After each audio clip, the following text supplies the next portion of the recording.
अंदाज लागलेला आहे। अजून एक महत्त्वाचा विषय म्हणजे ज्या निवडणूक आयोगाच्या इलेक्टोरल रोल्सवर, ड्राफ्ट रोल्सवर आम्ही आक्षेप घेतले होते, लाखोमध्ये आक्षेप घेतले होते, त्याचं उत्तर अजून तरी आलेलं नाही आहे। आत्तापर्यंत म्हणजे साधारणपणे 12:30पर्यंत तरी त्यांच्या मुख्य निवडणूक कार्यालयातून फायनल रोल कोणाच्या हाती गेलेला नाही।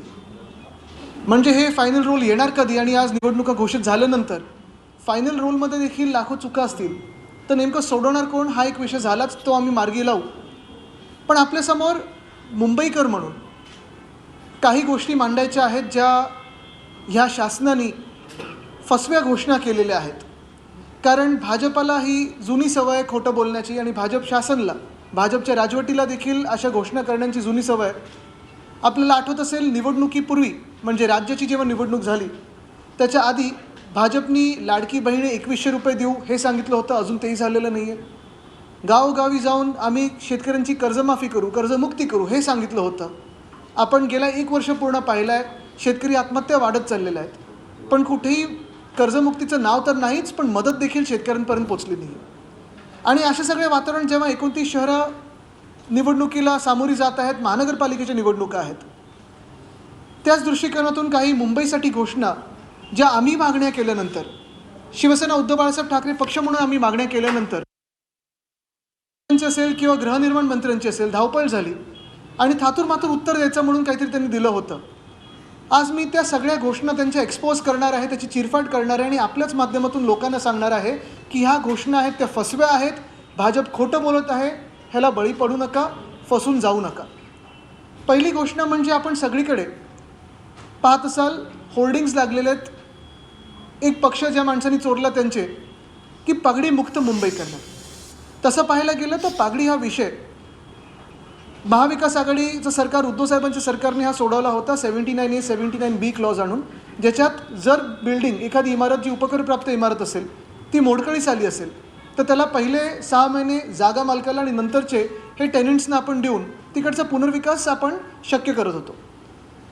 हे अगदी राष्ट्रपतींपर्यंत गेलं, मग 2022ला तेव्हा जेव्हा त्याच्यावर सही होऊन आलं, अनेक ठिकाणचे पुनर्विकास हे मार्गी लागत असताना काही काही ठिकाणी NOC देखील मिळाल्यानंतर आपण पाहत असाल कोणीतरी कोर्टात गेलं आणि हा विषय तिथे एक तांत्रिक तिढा बसलेला आहे। आम्ही जेव्हा मागणी केली, मग मी त्याच्यात मी होतो, मनोज जामसुदकरजी होते, अजय चौधरीजी होते, महेश सावंतजी होते, आम्ही आमदार आपल्याला करायचे आहेत। आज मी त्याबद्दल जास्त बोलणार नाही, कारण आजचा दिवस हा लोकमाता अहिल्या देवींना समर्पित अशा प्रकारचा दिवस आहे आणि म्हणून आज आपण सगळे मिळून हा संकल्प करू की हयात त्यांनी दाखवलेला मार्ग, छत्रपती शिवाजी महाराजांनी दाखवलेला मार्ग आणि डॉक्टर बाबासाहेब आंबेडकरांनी दाखवलेला संविधानाचा मार्ग, या मार्गानेच आम्ही चालत राहू अशा प्रकारचा संकल्प या ठिकाणी घेतो आणि माझं बोलणं संपवतो। धन्यवाद। जय हिंद, जय महाराष्ट्र। अतिशय आणि जे काही तांत्रिक आणि लीगल संरक्षण असतं ते द्या। दुसरी गोष्ट म्हणजे हा जो तिढा निर्माण झालेला आहे कोर्टामध्ये, एक सक्षम प्राधिकरण कोण आहे हा लवकर सोडवा। कोर्टामध्ये तुमचा इगो बाजूला ठेवा आणि सांगा कोर्टाच्या समोर की म्हाडाच हे सक्षम प्राधिकरण आहे। का अजून ते अडले, का राज्य सरकारकडून पुढे काही कारवाई झाली नाही त्याच्यात कोणास ठाऊक। आणि तिसरी गोष्ट आणि सर्वात महत्त्वाची गोष्ट जी मी मागणी केली होती अधिवेशनात ती हीच होती की ज्या काही उपकरप्राप्त इमारती आहेत किंवा सेस प्रॉपर्टीज असतील किंवा पागडीवाले प्रॉपर्टीज असतील, ह्यांना तुम्ही स्पष्टपणे एक ट्रिगर द्या की मोडकळीस बिल्डिंग आली असेल किंवा नसेल, पण 60 वर्षाची एकदा बिल्डिंग झाली तर पुनर्विकासाची संधी पहिली जागा मालकाला आणि मग तिकडच्या टेनंट्सना हे तुम्ही शक्य करून द्या।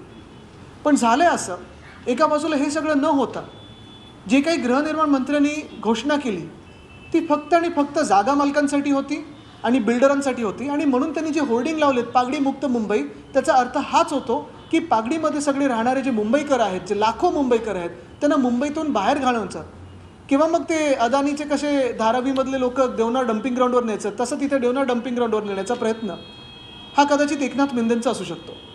पण बघा ना, जे मी फेकनाथ मिंदे एवढ्यासाठीच बोलतोय कारण सगळ्या गोष्टी तर फेक आहेतच, पण ही घोषणा देखील अशी फेक आहे त्यांची घोषणा काय, जर मी नीट ऐकलं असेल आणि तुम्ही पण नीट ऐका, ते त्यांच्या स्क्रीन व्हिडिओग्राफ पण आहे, त्यांनी सांगितलं आहे की पुनर्विकासासाठी पागडीच्या आम्ही म्हणजे ते भाजप आणि मिंदे हे नवीन धोरण आणत आहेत आणि त्या धोरणाप्रमाणे जे तिथे राहतात जे टेनंट्स आहेत, जेवढी जागा त्यांची आत्ता आहे तेवढीच जागा निश्चित केली जाईल। म्हणजे जर तुम्ही 10 बाय 10च्या खोलीत राहत असाल जो काही पुनर्विकास स्वतः करता त्याच्याप्रमाणे 500 square foot, 560 square foot, 700 square foot, पुन्हा 300 स्क्वेअर फूट, जे काही तुम्ही ठरवता ते होतं.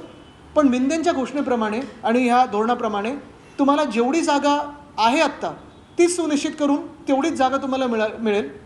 पण जागा मालकांनी अधिक ठिकाणी आपण पाहाल, जास्ती करून ठिकाणी जागा मालकांची आता जे काही राईट्स आहेत ते बिल्डरांनी घेतलेत. त्यांना वाढीव FSI मिळणार, TDR मिळणार, अजून कॉम्पेन्सेटरी काहीतरी मिळणार, इन्सेंटिव्ह मिळणार, बेनिफिट मिळणार. म्हणजे नेमकं तुम्ही कोणाचं सरकार आहात? ह्या जागा मालकांची लॉबी तुमच्या सरकारमध्ये काही फंडिंग काही केले का त्यांनी, किंवा काही वेगळ्या मार्गाने घुसलेत का? बिल्डरांची लॉबी जी असेल, मी नेहमी सांगतो की हे सरकार भाजपचं जे आहे ते बिल्डर जनता पार्टी आहे, ते भारतीय जनता पार्टी नाहीच आहे. आणि खरोखर तुम्ही पाहाल की सगळ्या ज्या घोषणा आहेत ते बिल्डरांसाठी केलेल्या आहेत. तर ही पागडीची घोषणा, आणि आज आपल्याच माध्यमातून सगळ्या पागडीमध्ये राहणाऱ्या मुंबईकरांना मी विनंती करत आहे की हे जे काही पागडीमुक्त मुंबई जे बोलत आहेत, मिंदे बोलत असतील, भाजप बोलत असतील, फसवी घोषणा आहे, बळी पडू नका. आणि जे सत्य आहे ते जाणून घ्या. त्यांना तुम्हाला मुंबईतून बाहेर काढून टाकायचं आहे. ही खरी गोष्ट आहे आणि खरी परिस्थिती आहे. दुसरी जी काही बातमी मी तिथे असताना पाहिली, कारण ही परत मागणी आमची सतत राहिलेली आहे, जी आमची मागणी आहे ती हीच आहे की दोन गोष्टी ह्याच्यात. पोलीस हाऊसिंगबद्दलचा जो विषय येतो, पोलीस हाऊसिंग, जे पोलीस आमचे सगळे कर्मचारी आहेत, पोलीस ऑफिसर्स आहेत, त्यांना मुंबईमध्ये जिथे आत्ता पोलीस कॅम्प्स आहेत तिथे चांगल्या राहण्यासाठी चांगल्या जागा झाल्या पाहिजेत. महाविकास आघाडी सरकार पडण्याच्या आधी जे मार्चमध्ये अधिवेशन झालं त्याच्यात आम्ही 650 कोटी मला वाटतं हे पोलीस हाऊसिंगसाठी वेगळे काढून ठेवले होते. आपण पाहत असाल मोठ्या प्रमाणात आम्ही पोलीस हाऊसिंग सुधारतो, मुंबई असेल, इतर शहरांमध्ये असेल. पण हा सगळा कार्यक्रम आता ठप्प पडलेला आहे. आणि जे रिटायर्ड पोलीस परिवार आहेत त्यांच्या वतीने दोन मागण्या होत्या. एक, जो दंडनीय शुल्क जो आमच्या वेळी 25 रुपये प्रति स्क्वेअर फूट होता, जो आता 150 रुपये प्रति स्क्वेअर फूट केला आहे, तो स्थगित करून परत 25 रुपयावर आणावा. आणि दुसरं म्हणजे रिटायर्ड पोलीस कर्मचाऱ्यांना किंवा परिवारांना तुम्ही मुंबईमध्येच, मुंबई MMR क्षेत्र नाही, मुंबईमध्ये, मुंबई शहरामध्येच तिथे त्याच कॅम्पामध्ये किंवा आजूबाजूला कुठेतरी जागा निर्माण करून त्यांना PMA आवास योजना असेल किंवा अशा काही धर्तीवर त्यांना जागा उपलब्ध करून द्या किंवा सोसायटी बनवण्याचा प्रयत्न करा. पण मला वाटतं मी हे जी बातमी ऐकली ती अध्यक्ष महोदयांचं एक बाईट ऐकलं की आता नवीन एक समिती गठीत होणार आहे. पण पुन्हा एकदा मी सर्वच पोलीस कर्मचाऱ्यांनी, पोलीस परिवारांना विनंती करत आहे की ज्यांच्या कोणाची इच्छा असेल मुंबईत घर मिळवण्याची किंवा चांगलं घर प्राप्त करण्याची, ह्या घोषणेला बळी पडू नका, फसून जाऊ नका. कारण पुन्हा एकदा तुम्हाला आठवण करून देतो, 2016मध्ये अशीच समिती गठीत झाली होती, 2019मध्ये अशीच घोषणा झाली होती, 2024मध्ये अशीच घोषणा झाली होती. आणि कलानगरच्या बाजूला आमच्याकडे जिथे गव्हर्नमेंट हाऊसिंग आहे, गव्हर्नमेंट कॉलनी आहे, आमचा निर्णय होता की तिकडच्या शासकीय कर्मचाऱ्यांना तिकडेच परमनंट हक्काची घरं देण्याची. पण हा निर्णय बदलून तिथे हायकोर्टासाठी ह्यांनी जागा निर्माण करून दिली. ठीक आहे, काही प्रॉब्लेम नाही. अवतीभोवती जी जागा आहे तिथे आपण शासकीय कर्मचाऱ्यांसाठी जागा निर्माण करू शकतो का? तर तिथे 10 महिन्यापूर्वी एक समिती बसली, अशीच समिती गठीत केली गेली. समिती बसलेली आहे, एकदाच भेटलेली आहे, पुढे बसूनच आहे. 10 महिने झाले, पुढे काही कारवाई झाली नाही. तर पुन्हा एकदा मी तुम्हाला सगळ्यांना सांगतोय की फसून घेऊ नका. हे सगळं जे आहे हे निवडणुकीपूर्वीचं भाजपच्या फसव्या घोषणा आहेत, ह्याला बळी पडू नका. तिसरं आणि सगळ्यात महत्त्वाचं म्हणजे उपनगरामध्ये साधारणपणे दहिसर आणि जुहू ह्या परिसरामध्ये आपल्या सर्वांना माहिती आहे हाय फ्रिक्वेन्सी रेडार आहे, काही डिफेन्स लँड्स आहेत. आणि वर्षानुवर्ष तिथे आपण प्रयत्न करतो आहे, सगळेच प्रयत्न करत आहेत की इथे पुनर्विकासाला कशी चालना मिळू शकते. आमचं सरकार असताना देखील आम्ही पर्याय जागी शोधून तिथे पुढे काम सुरू करत होतो. पण हे सरकार जे आता भाजपचं सरकार आहे, गेले 2-2.5 वर्ष राज्यात आहे, 1 वर्ष देवेंद्र फडणवीस साहेब पुन्हा एकदा मुख्यमंत्री आहेत. पण पुन्हा करत आपण जर पाहिलं तर गेले 12 वर्ष भाजपचं सरकार केंद्रामध्ये, गेले 12 वर्षातून 2 वर्षाचं आमची सोडली, 2-2.5 वर्षाचं आमची सोडली, तर भाजपचंच सरकार इथे राज्यात आहे. आणि तरी देखील जुहू परिसर असेल किंवा दहिसर परिसर असेल, अंधेरीचा परिसर असेल, DN नगरचा, ह्या खोट्या घोषणा पुन्हा भाजप तिथे जाऊन करत असतं. तिकडच्याच मी एक स्लम सोसायटीचा उल्लेख केला. जुहू एरोड्रोमच्या बाजूला एक नेहरू नगर नावाची स्लम सोसायटी आहे. तिथे 2017 साली फडणवीस साहेब मुख्यमंत्री असताना निवडणुकीच्या काळात जाऊन घोषणा केली होती की तिकडच्या तिकडे भाजप सरकारमुळे त्यांना in-situ रिडेव्हलपमेंट मिळेल. 9 वर्ष होऊन गेलेली आहेत. केंद्रात पण त्यांचंच सरकार आहे, इथे पण त्यांचंच सरकार आहे. गेले 3 वर्ष प्रशासक देखील मुंबई महानगरपालिकेचे त्यांचे आहेत, कुठे एक वीट हललेली नाही आहे. तसंच आता ही घोषणा बघा, जी आम्ही मागणी केली होती त्याच्यावर उत्तर बघा काय घाईघाईत दिलं त्यांनी. मी मागणी केली होती की जुहू परिसरात असेल, DN नगरच्या परिसरात असेल आणि अर्थात दहिसरचा परिसर असेल, या हाय फ्रिक्वेन्सी रेडार आणि मिनिस्ट्री ऑफ डिफेन्सच्या जागेंमुळे पुनर्विकास होत नाही आहे. तर मी विचारलं होतं की याच्यावर पुढे काही कारवाई झाली आहे का. आता उत्तर बघा, मुख्यमंत्र्यांच्या निवेदनातून काय आलं. दहिसर आणि जुहू येथे उंच वारंवारता रेडार केंद्र आहे, हाय फ्रिक्वेन्सी रेडार आहे. सदर रेडार केंद्राच्या आजूबाजूला परिसरात पुनर्विकास करताना इमारतींचं वगैरे वगैरे जे काय उंचीवर बंधनं येते. आता उत्तर आहे का, ही हाय फ्रिक्वेन्सी रेडार केंद्रात तांत्रिकदृष्ट्या योग्य असलेल्या इतर ठिकाणी स्थलांतरित करण्याचा निर्णय शासनाने घेतलेला आहे. कधी घेतला आहे, कसा घेतला आहे, कोणी घेतला आहे, फसून जाऊ नका. खोटं बोलतात, खोटं ऐकून घेऊ नका. नागरी विमान वाहतूक मंत्रालय, भारत सरकार आणि airport authority of India AAI ने दहिसर येथील रेडार गोराईला स्थलांतरित करण्याची सहमती दर्शवलेली आहे. ही सहमती कधी आली, आधी आली असेल तर त्याच्यावर पुढे काही कारवाई झाली आहे का? आणि तुम्ही आत्ता मी प्रश्न विचारल्यानंतर काय फोन करून विचारलं का त्यांना सहमती आहे का? म्हणजे तुम्ही फसवताय ना. तसंच जुहूसाठी उत्तर बघा, अजून हास्यास्पद आहे. त्याचवेळी महाराष्ट्र सरकारने airport authority of India AAI च्या तांत्रिक पथकाला जुहू येथील रडारची पर्यायी जागा सुचवलेली आहे. कुठची जागा सुचवलेली आहे, पर्यायी जागा म्हणजे कुठची, हे जर आम्हाला स्पष्ट करून सांगा. सदर जागा AAI च्या तांत्रिक पथकाला पाहणी करण्याकरता निमंत्रित केलेले आहे. पाहणी करण्याकरता निमंत्रित केले. कधी निमंत्रण पाठवलं तुम्ही, कधी त्यांना बोलवलं, काय तारखेला पाठवलं? बरं, पर्यायी जागा जर असेल तर तुमच्या कॅबिनेटमध्ये मंजुरी असेल किंवा केंद्राच्या कॅबिनेटमध्ये मंजुरी असेल, काहीतरी दाखले असायला पाहिजेत. एकदा हा तांत्रिक अभ्यास पूर्ण झाला आणि पर्यायी जागा निवडली गेली की जुहू येथील उच्च वारंवारता रेडार केंद्र स्थलांतरित करण्याची मंजुरी प्रक्रिया सुरू होईल. ह्याचाच अर्थ हा आहे की दहिसर असो किंवा जुहू असो, आम्ही वर्षानुवर्ष, मग 2014 पासून आम्हाला वाटलं होतं की NDA सरकार आमचं येत आहे, काहीतरी बदल घडेल. आम्ही शिवसेना उद्धव बाळासाहेब ठाकरे पक्ष म्हणून हा विषय सातत्याने मांडत आलेलो आहे. तसाच हा विषय पुन्हा एकदा मी ह्याच अधिवेशनात मांडला की जुहू येथील हाय फ्रिक्वेन्सी रेडार आहे, दहिसर इकडचं हाय फ्रिक्वेन्सी रेडार असेल, तिकडचं एअरपोर्टचं असेल किंवा इतर काही गोष्टी असतील, ह्या सगळ्या अडचणींमुळे तिकडचा पुनर्विकास जो अडलेला आहे त्याच्यावर पुढे काय झालं. आणि मुख्यमंत्र्यांकडून असं हास्यास्पद उत्तर आलेलं आहे की दोन्ही ठिकाणी सहमती दर्शवलेली आहे. एका ठिकाणी आम्ही पथक निमंत्रित केलेलं आहे. हे आमंत्रण गेलं कधी, कुठची जागा दाखवलेली आहे, कधी ही फाईल गेली, कोणाला तुम्ही कोणाशी बोललात, हे सत्य देखील त्यांनी लोकांसमोर आणा.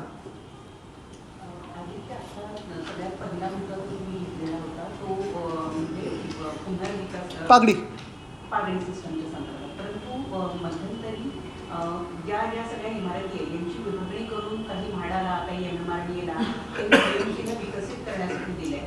BMCचा मुद्दा सांगायचा झाला तर त्यातून BMCला उत्पन्न मिळेल असं सुद्धा सांगण्यात आलेलं होतं. ती विभागणी आधीच झालेली आहे. तुम्ही बोलताना असं म्हणालात की म्हाडाला ती संपूर्ण जबाबदारी देण्यात यावी, पण ते नाही. माझं म्हणणं हे आहे, सक्षम प्राधिकरण म्हणून जेव्हा आपण बोलतो की ही बिल्डिंग डिलॅपिडेटेड आहे की नाही, जो काही कायदा 79 आणि 79B अमेंडमेंट आली त्याच्यात म्हाडा हे सक्षम प्राधिकरण असेल हे सांगितलं होतं. आधी BMC होती डिलॅपिडेटसाठी, पण आता उपकरप्राप्त ज्या इमारती आहेत ह्या अमेंडमेंटमुळे म्हाडाच करते असं सगळ्यांची एक सहमती सरकारमध्ये आहे. पण जी केस झाली आहे ती कॉम्पिटंट अथॉरिटी नेमकी कोण आहे ह्याच्यावरनं झाली आहे. तर हा तिढा जो काही आहे तो राज्य सरकारने सोडवावा. आणि ह्याच्यात घुसायचंच नसेल, राज्य सरकारला ह्या तिढ्यात जायचंच नसेल तर पर्यायी मार्ग हा आहे. जर आता तुम्ही हीच इकडे पूर्ण रांग बघाल, इथे शिवसेना भवनाला येताना आजूबाजूला दोन्ही बाजूला उपकरप्राप्त इमारतीच आहेत. जवळपास दक्षिण मुंबई आणि दक्षिण मध्य मुंबई या सगळ्या इमारती उपकरप्राप्त आहेत जास्तीत जास्त. आणि जवळपास सगळ्या इमारती 60, 70, 80, 90, काही 100 वर्षाच्या पुढच्या आहेत, काही चाळी आहेत. आता जी घोषणा सरकारने केली की तेवढीच तुम्हाला जागा मिळेल टेनंट्सना, ज्या चाळींमध्ये 10 बाय 10ची खोळी आहे किंवा कॉमन टॉयलेट आहे, मग तेवढंच तुम्हाला मिळणार का? जे पगडीवाले मागतात ना त्या 3 गोष्टी आहेत. एक, त्यांना संरक्षण द्या टेनंट्स म्हणून. दुसरी गोष्ट म्हणजे ट्रिगर नेमानं 60 वर्षाची बिल्डिंग असेल, 30 वर्षाची बिल्डिंग असेल, वय तुम्ही ठरवा काय पाहिजे ते, पण मोडकळीस यायलाच पाहिजे असं कशाला, लोकांचे हाल झालेच पाहिजेत असं कशाला.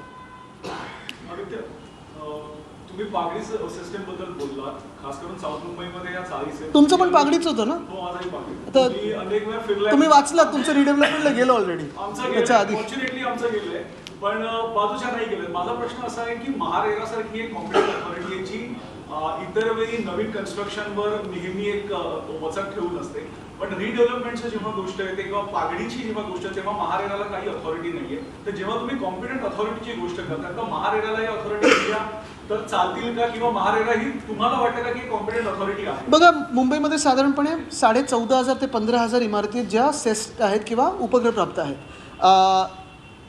माझं मत स्पष्टपणे असं आहे की जी आपण अमेंडमेंट आणली होती दोघांना फेअर होती, दोघांना बरोबरची होती. जे जागा मालक आहेत त्यांना पहिली संधी देत होतो आणि तेव्हा टेनंटशी त्यांना साधारणपणे सहमती लागत होती. तसंच जर जागा मालकांना जमत नसेल तर टेनंट्सचा मार्ग मोकळा आहे, जो काही विकासक नेमायचा आहे तो, आणि विकासक नेमल्यानंतर जागा मालकाला कॉम्पन्सेशन मिळत होतं. तर म्हणणं एवढं साधं सोपं आहे की सगळं काही भार एकाच अथॉरिटीवर टाकण्यापेक्षा, एकाच प्राधिकरणावर टाकण्यापेक्षा तुम्ही जे चालू आहेत त्याला थोडं मार्ग सोपा करून द्या. कारण का अनेक आता रेराचा पण जो विषय आहे, मी आपल्याला आठवत असेल अधिवेशनात ह्याच मांडलं होतं की SRAला पण रेरासारखी एक अथॉरिटीची जरूर आहे. कारण रेरामध्ये आता किती वर्ष केसेस काही काही पेंडिंग आहेत. कारण का रेरामध्ये जज येतच नाही, जास्त जज नाही. तेच आदित्य हिंदी में बताइए कि अभी चुनाव कभी भी अनाउंस हो सकते हैं और इसको लेकर के बीजेपी ने कई सारी चीज़ों का अनाउंसमेंट किया, एक पगड़ी सिस्टम का. दूसरा, कल पीयूष गोयल ने एक फेसबुक लाइव किया कि रडार को दरअसल के जो एयरपोर्ट अथॉरिटी के रडार्स हैं उनको हमने आगे राइट कर दिया है. तो इस तरीके से देखते हैं इसका कितना असर है? लगभग 4 बजे भी प्रेस कॉन्फ्रेंस हो ही जाएगी चुनाव आयोग की, और उसी चुनाव आयोग के घोषणा के पहले जो अभी सत्र हुआ, अधिवेशन हुआ महाराष्ट्र असेंबली का, उसमें हमने काफ़ी सारे मांगे की थी. और ये मांगे अभी की नहीं है, कई सारी ऐसे मांगी थी जो हम अपने कार्यकाल में काम करते आए हैं. उन्हें स्थगिति मिली है अभी इस सरकार के दौरान, और अभी सरकार की आंखें खुली है. लेकिन एक ही बात है, मैं यही कहना चाहता हूँ कि काफ़ी सारी जो घोषणाएं की है भाजपा सरकार ने, जैसे राज्य सरकार के चुनाव के पहले उन्होंने घोषणा की थी कि लाड़की बहन इस योजना में 2,500 से ज़्यादा बढ़ाकर वो 2,100 रुपये देने वाले थे. अभी तक वो घोषणा वैसे ही रही है, पेपर पे ही रही है, उनके चुनाव पत्र में रही है, आगे कुछ हुआ नहीं है. दूसरी घोषणा उन्होंने की थी किसानों को